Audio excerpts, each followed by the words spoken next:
रेखा जी, आज कौन सी कहानी सुनाओगे बच्चों को?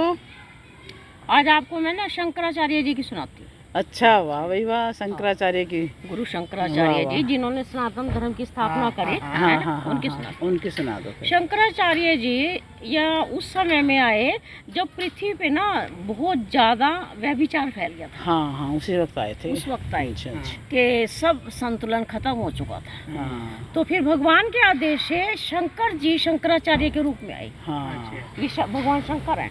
हाँ हाँ। तो ये आए तो केरल में, अपनी यहाँ देखो। केरल में हाँ ब्राह्मण दंपति के घर इनके यहाँ जन्म हुआ। हाँ माता का नाम सुभद्रा हाँ हाँ। और पिता का नाम शिव गुरु था। अच्छा अच्छा अच्छा। हाँ, तो उनके यहाँ इनका जन्म हुआ। तो हाँ, तो ये छोटी अवस्था के ही थे, तो इनके पिताजी तो चले गए थे। हाँ, तो और बहुत छोटी उम्र में इन्होंने सब वेद विद्या सब कुछ प्राप्त कर लिया। तो फिर जब थोड़ा बड़े हुए तो फिर ये अपनी माता से बोले, भी माता भी मेरा जो धरती पर आगमन हुआ है तो उसका उद्देश्य ये है कि मैंने संन्यास लेना है। हाँ, तो इनकी माता ने जब सुना, वो बोली कि बेटा मैं किसके सहारे जी रही हूँ, मेरा तो कोई भी नहीं है, एक तेरे को देख के ही तो जी रही हूँ। हाँ। ये आज्ञा मैं तेरे को नहीं दे सकती। हाँ। तो उन्होंने बहुत कोशिश करी लेकिन माता नहीं माने। तो फिर इन्होंने फिर एक युक्ति निकाली। ये तालाब पे स्नान करने गई और माता भी साथ में गई तो मगरमच्छ ने इनका पैर पकड़ लिया। अच्छा। हाँ, पैर पकड़ लिया और बोली नहीं, इनकी माता तो चिल्लाने लगी। तो ये बोले माता चिल्लाने से कुछ नहीं मिलेगा, आप मुझे संन्यास की आज्ञा दे दो। हाँ, मैं फिर ये बोली मैंने दी तेरे को आज्ञा। दीदी मेरा बच्चा रहे, ठीक है कहीं रहे, जिंदा तो रहेगा बस। हाँ, वो दी और मगरमच्छ ने पैर छोड़ दिया। हाँ, निकल के आ गए तो फिर इनकी माता का मन विचलित हुआ। वो बोली माता, फिर ये बोली नहीं माता आपने वचन दिया। और कहने लगे फिर अच्छा बेटा ऐसा कर, मुझे एक वचन देके जा। हाँ, कहने लगे मेरे अंतिम समय में तो जरूर आई। हाँ। ये बोले ये मैं जरूर करूँ। हाँ। लेकिन जबकि संन्यास धर्म में ये है कि संन्यास धर्म में कोई किसी का रिश्ता नहीं रहता। ना माँ का किसी का भी नहीं रहता। लेकिन इन्होंने वचन दिया कि मैं अंतिम समय में जब जहाँ भी होगा आप पुकारोगे मैं जरूर आऊँगा। फिर जब उनका अंतिम समय आया तो फिर उन्होंने कहा भी मुझे वेद कुछ ऐसे ज्ञान दे कि जिससे मेरा मन शांत हो। फिर इन्होंने प्रवचन दिया लेकिन थोड़ा शांत, फिर वो बोले बेटा कुछ और दे। फिर उन्होंने कृष्ण भक्ति सुनाई इनको। कृष्ण भक्ति सुनाते उनका मन शांत हो गया और वो अपने लोक को चली गई। तो बल्कि सन्यासियों ने विरोध किया। सन्यासियों ने कहा कि हम इसका संस्कार नहीं करने देते क्योंकि सन्यास के विरुद्ध का आप काम कर रहे हो।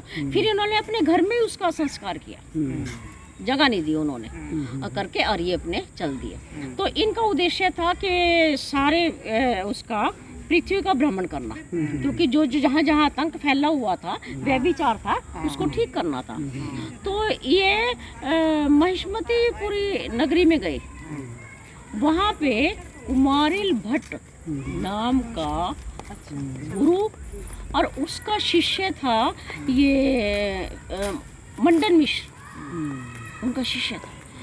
तो वो वेद शास्त्र में इतने निपुण थे कि कोई उनको जीत नहीं सकता था। तो उस टाइम ये प्रथा थी शास्त्रार्थ करने की, मतलब शास्त्र सब करते थे, ये प्रथा चली हुई थी। मतलब के जो विद्वान हो गया वो शास्त्रार्थ करता ही था। तो फिर ये बोले चलो, पता चला भी मंडन मिश्र बड़े प्रसिद्ध वो है, विद्वान है। तो ये वहाँ पे उन्होंने पता पूछा किसी से कि यह मंडन मिश्र का घर कहाँ है।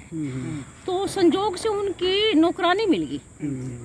तो उस नौकरानी ने तत्क्षण संस्कृत में श्लोक रच के और उनको बता दिया कि आप ऐसे ऐसे जाओ और वहाँ पे मंडन मिश्र है, जहाँ पे तोता और मैना श्लोक बोलते होंगे, आप समझ लेना वो मंडन मिश्र का घर है। हाँ, तो ये शंकराचार्य जी तो हैरान कि जिसकी नौकरानी इतने इतने विद्वान, तो वो क्या होगा? हाँ वो तो हाँ, होंगे, हाँ। तो वो तो आए, आके देखा तो वहाँ तोता में ना शास्त्रार्थ कर रहे थे। हाँ हाँ, शास्त्र करते, और वो अंदर गए मंडन मिश्र जी से उन्होंने वेदांत शास्त्र करा तो शंकराचार्य जी विजयी हो गए। तो जब वो जाने लगे रास्ते में, फिर उनकी पत्नी ने रोक लिया।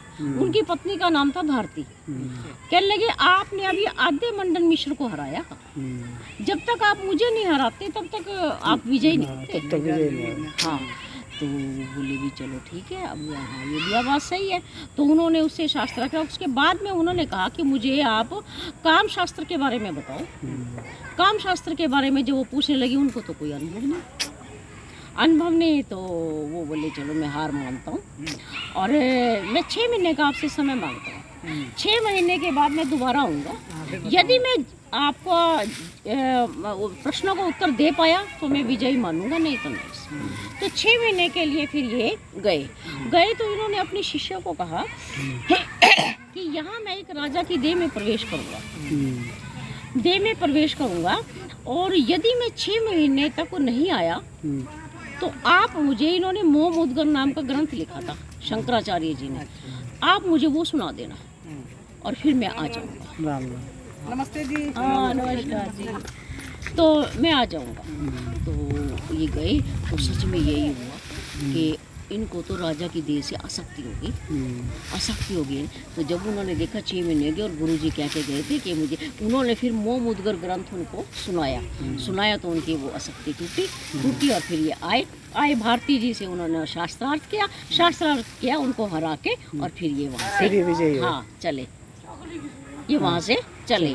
तो जब ये वहाँ से चल दिए तो रास्ते में इनको वो मिले, इनके शिष्यों ने कहा कि ये कहते थे कि सब कुछ परमात्मा है, ये भी परमात्मा, ये भी परमात्मा, ये सब कुछ परमात्मा, ये दो भी परमात्मा, मैं भी परमात्मा, तुम भी परमात्मा। हाँ। तो कुछ उसमें ऐसे शिष्य थे जो कुछ ठीक नहीं थे। हाँ, उनका उद्देश्य ठीक नहीं था। तो उन्होंने क्या करा, अभी गुरुजी तो ऐसे बोलते हैं, उन्होंने उनके आगे लाके मदरा रख दी। हाँ, मदरा रख दी भी। आप तो गुरुजी कहते हो कि सब कुछ परमात्मा है, तो फिर ये भी परमात्मा। हाँ, तो वो बोले बिल्कुल सही है। उन्होंने वो मदरा का पान कर लिया। तो उन्होंने कहा कि जब गुरुजी ने कर लिया तो हम भी कर लें। उनकी इच्छा ये थी, उन्होंने भी करा। हाँ, तो गुरुजी तो अपने उसमें से ठीक रहे, निकल चुके हैं, और वो अपने जो अवांछित थे वो शिष्य वहाँ से निकल गए। हाँ, निकल गए। तो फिर ये आगे जाके तो इन्होंने जहाँ जहाँ ये विदेश, इन्होंने भ्रमण करा, जहाँ जहाँ जो इनको वो था लगा, उपद्रव थे, वो सब इन्होंने दंड, शस्त्र, अस्त्र है और सब चीज़ों का प्रयोग किया, मापदंड सब चीज़ों का प्रयोग करके, जहाँ जिस चीज़ का प्रयोग करना था वो करके, और वहाँ इन्होंने शांति की स्थापना करी। फिर इन्होंने 4 मठों की स्थापना करी, जो आज भी छत्र के समान आपको पता है खड़े हैं, है ना। हाँ, तो ये करके और स्थापना करके, और 32 साल की इनकी आयु थी, फिर ये अपने धाम को चले गए। हाँ, ऐसे ही शंकर। जय श्री कृष्ण। जय श्री कृष्ण।